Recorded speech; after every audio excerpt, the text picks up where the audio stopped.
τη μέρα μένουμε και πιο μόνοι.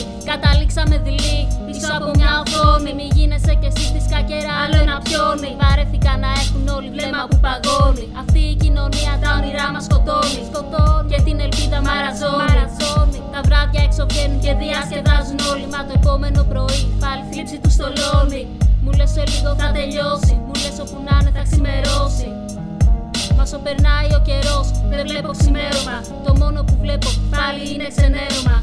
Κι αν όλο αυτό σου φαίνεται γελίο και απεσιόδοξο, μάθε πως δεν είναι καθόλου ανώφελο. Εγώ έγραψα για αυτά που έζησα και αισθάνθηκα. Κι ας ξέρω πως στην κοινωνία τους κοροϊδοπιάστηκα. Συνεχίζω να γράφω για όσα αγάπησα. Ό,τι κι αν γίνει, θα ξέρω πως προσπάθησα. Πέρασε καιρός και το παρέλθον νοστάλγησα. Θυμήθηκα για λίγο τα παλιά και κρυφά δάκρυσα. Πολλές φορές οι δυσκολίες μου κατομέριξαν. Και νιώθα οι δυνάμεις μου πως με κατέλειπαν. Σηκώθηκα όρθια και στα πόδια μου στάθηκα. Δεν κοίταξα πίσω ούτε στιγμή μπροστά περπάτησα. Και έτσι συνέχισα να διεκδικώ σαν μου άξιζαν. Όλα εκείνα που τα βράδια δεν με άφηναν. Όλα εκείνα που μ' αφύπνισαν. Όλα εκείνα που στην κορυφή με κράτησαν. Όλα εκείνα που τα όνειρά μου στήριξαν. Όλα εκείνα που απ' τη βροχή με προστάτευσαν. Όλα εκείνα που μ' αγάπησαν. Όλα εκείνα που απ' τη βροχή